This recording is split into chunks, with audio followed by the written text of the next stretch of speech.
Enzo Recto, kalaban ang katiwalian at kasinungalingan, kakampi sa katotohanan at kabutihan. To do whatever we're doing in maintaining our presence in the West Philippine Sea. The same thing with the trolls, no? Ang argument ng ibang media personalities, do I really believe na ang transparency still works? Considering na mas tumataas daw ang bilang ng trolls, considering na mas magiging nagpo-proliferate ang fake news, despite of the transparency strategy that we're doing. Again, my response to that is, of course, China doesn't really know what to do right now. How can they be able to silence this administration for, once again, convince us to follow their narrative? Pero hindi ba mas nakakatakot pag ganyan? Yung cornered beast ng China, baka gagawa sila ng mas marahas na bagay or more violent strategies. Are you worried about the risk of this getting out of control? Or do you think na fear-mongering lang yung mga ganyan discussion? I think that's different. No? We cannot also say na they are cornered beasts. No? I think you can fairly say na masasabi mong ang isang cornered beast has something to do with their own national security, their economic survival. Pero dito, hindi naman, what we are doing of exposing their illegal actions doesn't define their national survival. What defines here is we are just exposing their illegal aggression. So, we cannot say na they are a cornered beast. What we can do here is that we are telling the beast na for you to be able to be considered as somebody that we can go along with other beasts, you have to abide with the international law. You have to fall in line, and you should not bully your way out to justify your action. Now, for the sake of argument, ano yung sinasabi ng China na meron daw silang gentleman's agreement sa dating administrasyon na ang Pilipinas daw yung provocateur, tayo daw yung pasaway, sila naman daw, sumusunod naman sila sa mga agreements nila with the previous administration. Anong understanding na sa Philippine Coast Guard when it comes to the gentleman's agreement? Alam mo, kung ako lang, I mean, I'm just a Coast Guard officer, no? The way I understand it, the Commander-in-Chief, the chief architect of our foreign policy, has already spoken. He said that he's not aware of such gentleman's agreement, but if there was any, he is already rescinding it. He said that last year already. Unfortunately, may mga tao lang na gustong ibalik-balik itong issue na to eh. Kumbaga, we're stuck in that debate, whether there was really a secret deal, there was a new model, whatsoever na sinasabi nila. But the mere objective of this kind of fake news is only to sow discord and disunity among the Filipino people. Kumbaga, nililito lang naman tayo nitong mga to. So, once and for all, for the Philippine Coast Guard, the national government agencies, and the National Task Force West Philippine Sea, for us, itong mga issue ng gentleman's agreement na nilalabas nila, this is just part of their propaganda. We don't have to spend so much time, no, to try to explain our position. The President has already spoken, and that's it. That's already the end line of this argument. And pagdating dito, what do you think will be China's next move? Magre-recalibrate pa sila? Or do you think they're just going to keep on doing the same thing until they'll get different results? Because my interpretation is they were very affected by the term bully, right? I never saw China na ganyan yung response sila na hindi kami bully, very defensive sila. Mukhang natamaan talaga sila dun sa the way they came off as very aggressive and bullying. What's your understanding there? Well, for me, you know, the Chinese government, and then if you're going to ask how the National Task Force West Philippine Sea will respond to whatever recalibration that they're going to do, we can see naman what are the changes now compared before sa nagiging approach nila with our transparency. They're just basically increasing their information operation. They're just engaging more trolls to counter our factual narrative. And if this will be the calibrated approach of China in countering the transparency strategy, ang sabi nga ni NSA, this is very easy for the national government to respond to. We're just going to keep on telling the truth. We're just going to continuously embed foreign journalists to be our truth tellers, to tell the world what's really happening. And this is the reason kung bakit ang China is also, not even the Chinese, and not just even the People's Republic of China, but even their pro-China trolls are saying na ang mga media daw na ini-embed natin are actually the reason why China is being provoked. But this is what we're going to continue doing. So in short, ang sinasabi mo, ang nangyayari dito is parang ginagaslight tayo ng China. Yes. Diba? Parang tayong sinisisi for doing what's right. Sinisisi yung mga media for reporting the truth. So this is a classic case of gaslighting. Now, just for the purpose of education, siguro kasi mga ibang kababayan natin, hindi pa rin nila nag-gets. Bakit, ano yung division of labor sa pagitan ng Philippine Coast Guard at saka yung Philippine Navy? Di ba yung Philippine Navy naman daw yung gumagawa ng resupply? For instance, dun sa Ayungin Shoal, hindi ba sila yung may obligasyon or mandato na protektahan yung ating karagatan? What is the coordination between the Philippine Coast Guard and Philippine Navy? And is it evolving over time? Is it changing? Is it flexible? Ano yung division of labor nangyari dyan? Well, first of all, Richard, our change of deploying White House is not something that happened overnight. And it's not something that we can just attribute to President Bongbong Marcos. The very origin of the deployment of Coast Guard vessels started and goes back during the time of President Noynoy Aquino. Of course, there was a standoff, and we're in, the propaganda of the Chinese saying na we are militarizing a simple issue of fishery law enforcement when the Philippine Navy decided to board one of the Chinese fishing vessel in Bajo de Masinloc, and that resulted to a standoff. That was 2012. And then 2013, President Pinoy also realized the importance of deploying white ships instead. That is also the reason why when he went to Japan in 2013, that's his first request to Prime Minister Abe, to support the Philippine government for the acquisition of Coast Guard vessels. That's the 1044-meter vessels that we see now, and of course the 297-meter vessel. During the time President Aquino, there are two main reasons why he did that. Of course, learning what happened from the Scarborough Shoal standoff, the Chinese propaganda of, not militarizing the dispute. And second is the regional norm. You also have to understand the fact that it's not just the Philippine Coast Guard that is being deployed in the South China Sea. You can also find the Vietnamese Coast Guard, Malaysian Maritime Enforcement Agency, or the Malaysian Coast Guard, and also in Natuna Island with Indonesia also having trouble with China, that they are deploying Bakamla, a white ship as well. So this is the regional norm that nobody is going to militarize the South China Sea. This is primarily the reason why the Coast Guard vessels have been deployed during the time of President Aquino. And then came President Duterte's time. That's the time na nagdatingin naman ang mga barko natin from Japan. And to be fair with President Duterte, he has also relied on the Philippine Coast Guard vessels to be deployed. And Tuloy-tuloy yung modernization. Yes, and modernization of the Coast Guard during the time President Duterte. And also, right now, during the time of President Bongbong Marcos. So that explains why Coast Guard is being deployed in the West Philippine Sea. But we should not also discount the fact that the Philippine Navy or the armed forces of the Philippines, they are actually playing a much more important role than the Philippine Coast Guard.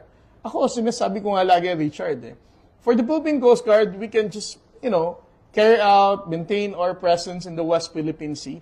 But when we talk about the territorial defense, when we talk about the hard security part of it, these are warships of the Philippine Navy or the fighter planes of the Philippine Air Force. This is something that the Philippine Coast Guard will never take away from the armed forces of the Philippines. When we talk of defense and security, that's actually for the armed forces of the Philippines. But when we talk about maritime governance and maintaining our presence in our own exclusive economic zone, then the Philippine Coast Guard can perform this kind of roles. So meron kayong optimal coordination pagdating sa defense of our territorial waters and sovereign rights. Yeah. Well, the National Task Force West Philippine Sea is a very effective interagency task force chaired by the National Security Advisor, J. Eduardo Año. Being a former Chief of Staff, being a former DILG Secretary, he has a much more, very diverse appreciation of how he can mix forces between maritime law enforcement and the military, and also in engaging other government agencies. So, under General Eduardo Año as our chairman for the National Task Force, he is very effective in having a whole-of-nation approach in addressing the issue in the West Philippine Sea. Pwede pa i-explain, ano tong whole-of-nation approach? Ang ibig sabihin yan, hindi lang yung gobyerno, iba't ibang ahensya ng gobyerno, pero involved din dapat yung taong bayan, civil society groups? Yes. Well, one good example of this is whenever we publicize a particular incident, minsan nami-mislook ng mga tao, akala yata nila lahat ng sinasabi ko sa media is just something na decided by the Philippine Coast Guard. We have to understand the fact na within the National Task Force West Philippine Sea, there are a lot of working group. For example, the Information Working Group.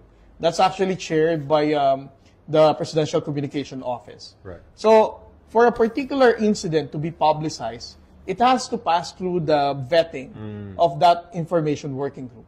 And within that group, you have to deal with the Department of Justice, the Department of National Defense, the Department of Transportation, Armed Forces of the Philippines, PCO, the NICA, NSC, and others. No? So all of this have to weigh in on all those information that I would present to be released to the public. So, in short, all of these agencies cooperate to attain a certain objective, whether it's more informational, whether it's diplomatic, or even the economic side of things are also presented to the National Task Force West Philippine Sea. So, in short, this is not just a military approach, but you also have to look into the diplomatic approach, the law enforcement approach, even the economic approach of our West Philippine Sea strategy are all discussed within the National Task Force. Bakit mahalaga yung ganyang coordination? Is it also in terms of responses? Also, it's in terms of making sure na one agency doesn't undermine another agency? Why is the coordination part very important? Well, our issue in the National Task Force West Philippine Sea is our relationship, in particular, with the People's Republic of China, is not only limited on our position in the West Philippine Sea. There are a lot of things that are entangled with our relationship with China. Of course, we still have diplomatic relationship with them. We also have economic and trade relationship with China. So all of this has to be considered as well. But beyond that, it's not just China. You also look at other claimant states, Vietnam, Malaysia, Brunei. So all of these things are also being discussed there in a much more macro-level appreciation of things. Balikan natin yung Philippine Coast Guard kasi maraming stereotypes. And the reason pinag-usapan natin yung interagency coordination is because may stereotype na Philippine government, sabog yan, lahat yan, nag-aaway yan, ganyan. So, maganda na na-explain nyo na actually there's tremendous amount of coherence pagdating sa response. And it looks fast enough kasi wala pang ilang oras pag may bullying nangyayari. Alam na namin, nakikita na namin yung mga drone shots, nasa-share namin online, nakikita natin yan. So that is a testament to the growing efficiency and coherence as far as interagency coordination is concerned. But pwede natin balikan, ano yung, kasi pagdating sa Philippine Coast Guard, again, napansin ko, base doon sa aking, whenever I share something on social media, parang surprise ang mga kababayan natin na, mukhang maganda yung mga barko natin. Di ba? Kunyari, may pinakita ko from Philippine Navy. Bago na to. Ano ba ito? Sabi ko, BTS yan. Made in Korea yan. Yung mga ganon, di ba? Kasi usually, meron tayong mga stereotype na Philippines, dilapidated, backward tayo. So I think in terms of Philippine Navy, I think they have done a good job and na-share ko rin yung mga updates pagdating sa capacity nila, capabilities nila. And lalong-lalo na yung nangyayari ng joint patrols.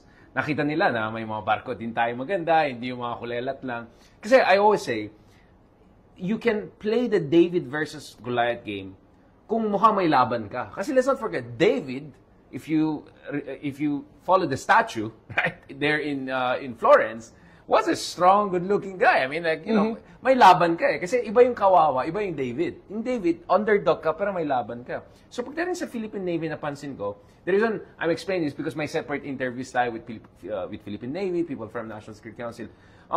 Can you tell us a little bit about Philippine Coast Guard? Yung size ng ating mga barko, how does it compare with what we had before, but also how it compares with the region? Kasi may mga guests tayo before, especially my other programs na sinasabi, the Philippine Coast Guard went from almost non-existent a generation ago to actually the leading Coast Guard force in ASEAN. Some would put it that way. And what is the real score pagdating sa Philippine Coast Guard, to the degree that you can share now in the confidential? Well, para malaman nila, David, tayo. Hindi lang yung Philippine Navy, but yung Philippine Coast Guard. I mean, for the Philippine Coast Guard, fairly, we can say, we are the David. Yes. Still good-looking, with nice tone of muscle. Pero not as big as the Goliath. Right. I can say na good-looking with nice toned muscle. Kasi, ang mga barko natin, hindi naman to second-hand. All of our vessels are brand new. All of these vessels came from Japan. That's the 1044-meter vessels. That's the 297 meters that we have. And then, we also have French vessel. The 83-meter, ito yung tinatawag nating Gabriela Sila, and also the 24-meter vessels. Ito mga flagship, ito mga to? Actually, ang flagship na natin na masasabi ng Coast Guard are the biggest vessels that we have. That's the 97-meter. 97. Yes, Teresa Magbanwa and Melchora Aquino. These are Puro the... mga babaeng pangalan. I mean, that's really something. That's really something, right? I mean... Spartan. Hindi lang David, Spartan. Amazona na to Amazona. But if you're going to compare it with China, although we can not, because of the limitation of logistics, we cannot always deploy the bigger ones, no? The 97 meters and the 83 meters. So what you can see from the resupply mission, we're always only deploying the 44-meter vessels. No? So the 44-meter vessels, ito yung nakikita nila, maliit, pero mabilis. No? And then the 97 meters, kung makita nilang malaki, pero these are still smaller compared to the Chinese Coast Guard vessels. Once we deploy the 97-meter vessel, they can still deploy 110, 115 meters na mga barko. So in short, we remain to be Goliath, David, and they are still the Goliath because they have bigger vessels, they have more number of vessels. For example, we deploy two 44-meter vessels to support the resupply mission.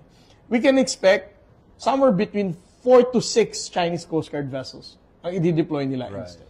But if you're going to become a Coast Guard that uses your water cannon to prevent unlegitimate operation and endanger the lives of people, definitely you're not a Coast Guard organization already.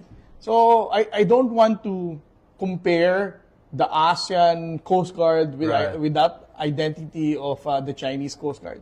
I think they are deviant. And wait, so kung retire lang, ang sinasabi mo dito, fake yung Coast Guard nila, na talagang parang Navy nila yan? Or, well, papanggap definitely. lang na mukhang mabait lang na Coast Guard? And there were even reports that some of the retired PLA Navy warship were just basically painted white and commissioned to the Chinese Coast Guard. So, and also the structure itself, it's part of the Chinese Military Commission. Right. So, for me, we cannot really say that the Coast Guard identity for the Philippines, Vietnam, Malaysia, Indonesia, and even Japan doesn't align with the identity of what the China Coast Guard is. So in short, ang sinasabi mo, you scratch a Chinese Coast Guard, you'll get a Chinese Navy. I mean, literally, in this sense, literally, kasi kung tinulayan lang nila yun, di ba? That's true. So, ano yung operational implication ito? Now, when it comes to dealing with China, you have to modernize the Philippine Navy, you have to modernize the Philippine Coast Guard, the two have to coordinate more. Is the idea of joint Coast Guard patrols also something that we have to look at this point? Kasi meron tayong mga joint patrols ng Philippine Navy, with the US Navy, with the Japanese, Australian Navy. Should we also look at more patrols? I mean, I remember last year, was it June or July, meron tayong first trilateral with Japan and US. Dito rin, medyo malapit sa South China Sea area. But are you looking at that also as emerging as a... I know it's a policy question, maybe it's beyond your pay grade, but from your understanding, put your scholarly hat as a security expert, do you think that could be also the direction of things? Because ang sinasabi mo is, deviant yung China, to put it nicely. I mean, bully sila, di ba? They're violating every basic principle of what a Coast Guard should stand for, not to mention principles of international law. On a one-to-one basis, mas malaki sila sa ating lahat, assuming, and they're not even really real Coast Guard. So, obviously, there has to be a kind of a multilateral response, right? Well, gaya na sinabi mo, Richard, no? Last year we had the first trilateral Coast Guard exercise between the U.S. Coast Guard, the Japanese Japan, Coast yeah. Guard, and the Philippine Coast Guard. If the question is the upcoming trilateral exercise between these three countries will be happening also pretty much the same outside the exclusive economic zone? Kasi alam naman natin, Within na nangyari territorial sea, yung last, ano natin, yeah, whatnot. territorial sea in Mindoro. I think that's something that is can be considered as a good development as United States and the Japanese government support our position in the West Philippine Sea. But again, we cannot tell until the department. Yeah, it's a policy question. And listen, I don't want to put you on the spot. I know it's a policy question, but the thing is, I'm just saying yung direction of the wind, di ba? Etong balikatan this year was really unprecedented. Meron tayong exercises sa may Cagayan na medyo may kinalaman sa Taiwan, although of course not as overtly as some people put it. And then of course yung first time, meron tayong trilateral patrols with France din. Even the French were involved in some of these patrols in the South China Sea. So the idea is naturally, perhaps, you could see also the same thing on the Coast Guard front. I mean, that's where my question is coming. Pero natin balikan ng konti kasi, sorry dun sa mga nagla-live, medyo nagka-cut yung, ang taas kasi nung quality. Pero mo ulit, can you tell us a little bit again about ano yung capacity ng Philippine Coast Guard as it stands? Kasi Bunyog, halikan na kasama ka. Bunyog, kapag buklod ay may pag-asa. Luzon, Visayas, Mindanao, isa ang pananaw. Sa bagong Pilipinas ang bunyog isisigaw. Bunyog.